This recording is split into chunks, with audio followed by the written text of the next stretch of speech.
तो लाल बटन को दबा के चैनल को सब्सक्राइब जरूर करें और साथ में बेल आइकन को दबाना ना भूलें।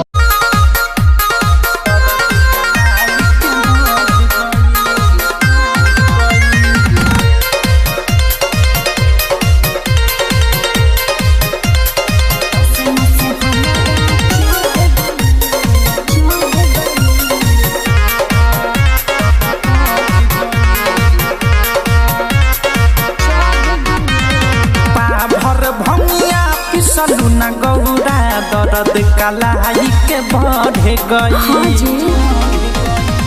पाभर भंगिया पिसलूना गौरा दर्द कलाई के बढ़े गई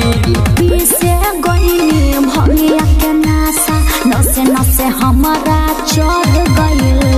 पाभर भंगिया पिसलूना गौरा दर्द कलाई के बढ़े गई पाभर भंगिया पिसलूना गौरा दर्द कलाई के बढ़े गई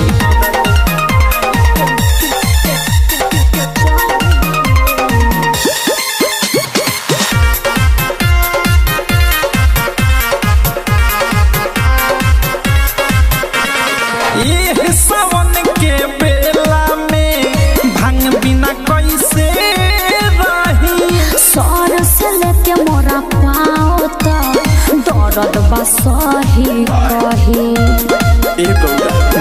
बात मानी स्वामी ये सावन के बेला में भांग बिना कैसे रही सर से लेके मोरा पाओ दर्द बसही कही चाहे न मन के पूरा कैलू बात दिल में गट गइल पीसे गईनी भंगिया के नासा नसे नसे हमारा चढ़ गई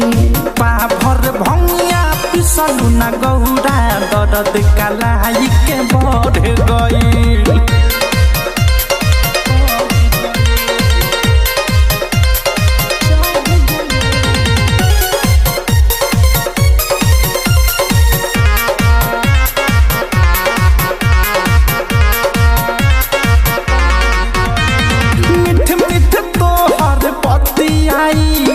मन के मोरा लो भाजला तब काहे स्वामी हमारा पर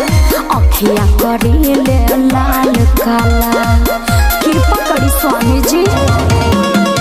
मिठ मिठ तोहर बतियाई मन के मोरा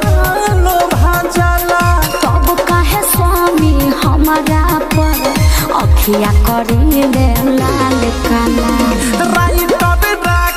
अवध से प्रेमी सेवा में हमारा बढ़ गई पीसे गईनी भंगिया के नासा नसे नसे हमारा चढ़ गई पाभर भंगिया पिसलूना गौरा दर्द कलाई के बढ़ गई पाभर भंगिया पिसलूना गौरा दर्द कलाई के बढ़ गई पीसे गईनी भंगिया के नासा नसे नसे हमारा चढ़ गई